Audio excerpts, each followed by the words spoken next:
Welcome back, guys, to another episode of a DIY. I'm finally back in New Jersey so I can start working on my car again and making these DIY videos. Today we'll be focusing on cold air intakes. This is a $40 eBay intake that I got for my car. I've installed it, and really installation couldn't be any easier. Of course, you take out your original air box. We don't really need me to teach you how to do that. And well, what you do have to do with this is kind of modify it a little bit so that it fits the car securely and a little bit better. First of all, this is a universal kit, so this is really made for the 325 because you have this little temp probe sensor area, which the 328 temp sensor does not fit.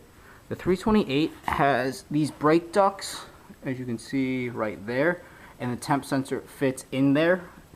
But with the filter right here, you don't really have a brake duct anymore, so the temp sensor needs to be relocated here.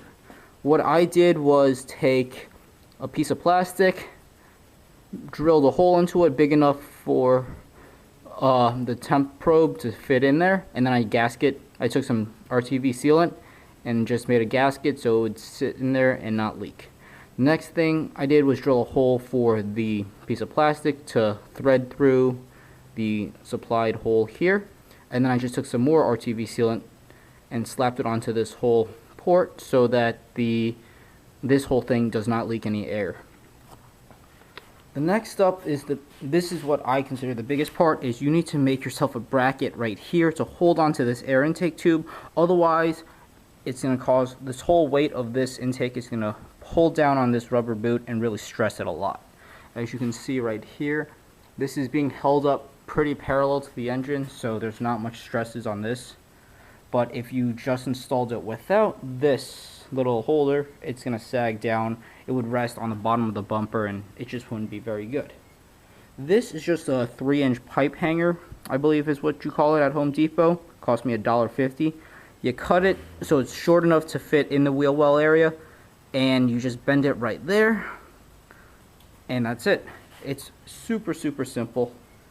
I took some extra rubber hose around the perimeter of the pipe hanger so it could grip onto the intake tube a little better and not slip. And the last mod I really did to this intake was take some duct insulation. I think it's called Frost King duct insulation, and I just wrapped this around the intake tube to make it a little cooler. So there you have it, quick and dirty eBay cold air intake.